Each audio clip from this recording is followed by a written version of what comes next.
Welcome students in this e-learning class. Today I am going to discuss few important points and from which objective questions can come in your exam. You have, or I have already taught you in your class, The Hound of the Baskervilles by Arthur Conan Doyle, and which is included in your detective fiction paper. So, The Hound of the Baskervilles is a novel, one of the 4 novels written by Arthur Conan Doyle, and we have the protagonist Sherlock Holmes.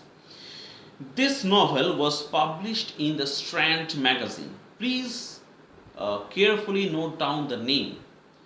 Objective questions come in your exam that in which journal, in which magazine this novel was published.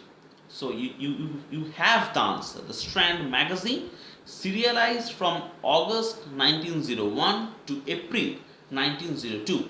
So roughly 8 months. It was serialized for 8 months.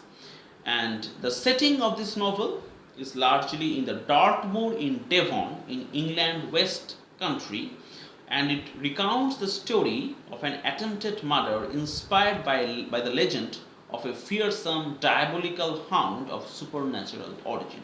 So, as I have already told you, that there is a supernatural phenomena surrounding this novel or surrounding the detective's actions. So, the sleuth has to fight against not someone who is a mortal human being. Of course, on the surface level, he has to battle with someone who has a supernatural origin, who is not human being, who is a beast. Now, of course, Sherlock Holmes is accompanied by Dr. Watson, his assistant, and who investigate this case. This was the first appearance of Sherlock Holmes since his apparent death in the Farnell problem. And the success of The Hound of the Baskervilles had led to the character's eventual revival. The first point that is very important is the natural and the supernatural, right? This issue of truth versus fantasy. You see, as soon as Dr. Mortimer arrives to unveil the mysterious curse of the Baskervilles, the Hound wrestles with questions of natural and supernatural occurrences.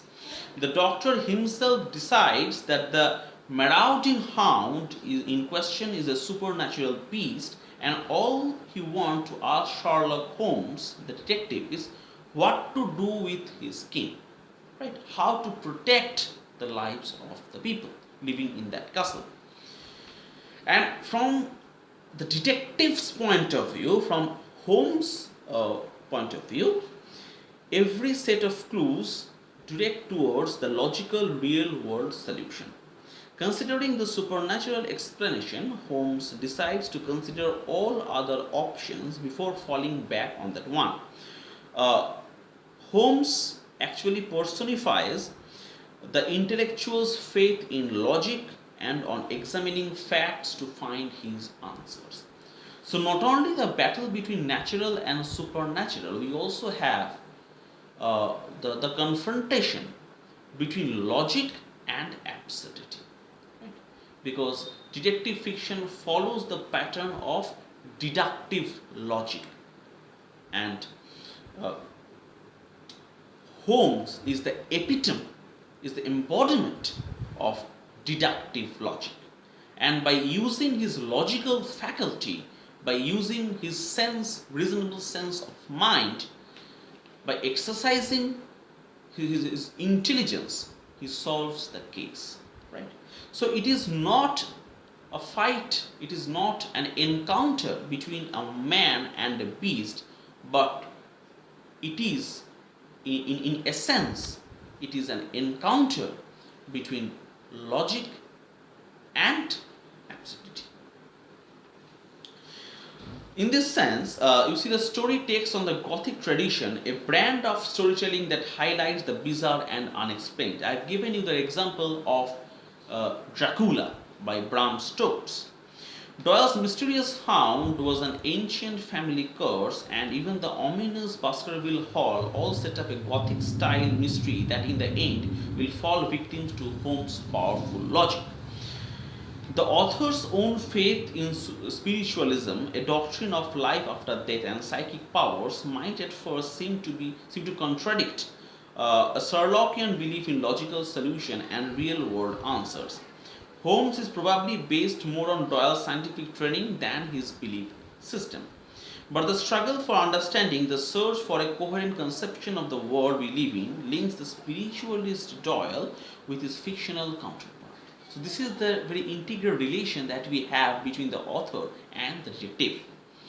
Throughout the novel, Sherlock Holmes is able to come up with far-flung, if ultimately true, accounts of the world and around him, much as the author strove for understanding in fiction and in facts. The next focus would be classicism versus hierarchy. The novel's focus on the natural and supernatural spills over into the other thematic territories. The rigid classism of Doyle's arena. He was, of course, an intellectual, and he has translated many of the assumptions of the fin de siècle. Fin de siècle is the turn of the century, the end of 19th century, roughly between 1890s to 1905. The natural and the supernatural is one such instance. Throughout the story, superstitions of the shapeless mass of common folk, everyone attributes an unbending faith in the curse. To the commoners are denigrated and often dismissed. You see, if Mortimer and Henry have their doubts, it is gullible common folk who take the curse in a very serious manner. In the end, when Watson's reportage and Holmes' insight have shed light on the situation, the curse and the commoners who believed it, they end up looking very silly. They are dumbfounded. Right? This is how Holmes solves the crime.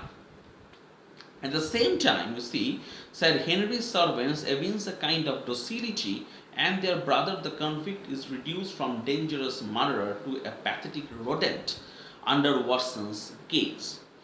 The novel's classism is also embedded in the questions of entitlement, who has the right to Baskerville Hall, to Holmes' attention, and to the reader's attention also. There is also an aspect of folk tales, folk literature. The story opens with the folk tale of Baskerville curse, once upon a time. This is how the traditional folk story begins. It presents on 18th century parchment. The reproduction of the curse both in the novel and in Mortimer's reading serves to start off with a bang, a shadow-like folk tale, nothing if not mysterious. You see, concomitantly, at the same time, it offers a nice contrast to Watson's straightforward reporting, a style, a very eloquent style insisted upon by the master, and one which ultimately dispels any foolish belief in curses and hounds of hell. Last, we have the aspect of the red herring, a classic to the mystery or the detective genre as such. The red herring throws us off the right trail. Much similar to the folk literature, the style embedded in folk culture and folk tale, it offers a very easy answer, plausible explanation to the questions at hand. It also tempts us to take the bait and making fools of us at the end. In Hound of the Baskervilles, in this novel, the largest red herring is the convict. Right? After all, who better to pin a murderer on than a convicted murderer? You see, the Barrymore's late night mischief turns out to be innocent. Right? And the convicted murderer turns out not to be involved in the mysterious death. So this is a very enigmatic disposition on part of the author. In a way, not only Dr. Watson is being befooled, but we, the readers, are also made gullible. Right? Like you have already read in the Gulliver Travels. So certain facts are kept secret, are concealed from the readers, so that those facts, those true incidents can only be explored by the detective and not by the common readers. The detective, what I have told you, is a man of superior qualities, right? He is not like ordinary human being. He has his own rational faculty, the faculty of his intuitive brain, deductive and inductive explanation, right? And he sees what we, the common readers, fail to see. So, this is the difference between the sleuth, the protagonist of the story, and characters like Watson, Barrymore, and Sir Henry. So, in our next class, I shall be discussing few more important topics regarding your semester questions. Till then, stay safe at your home.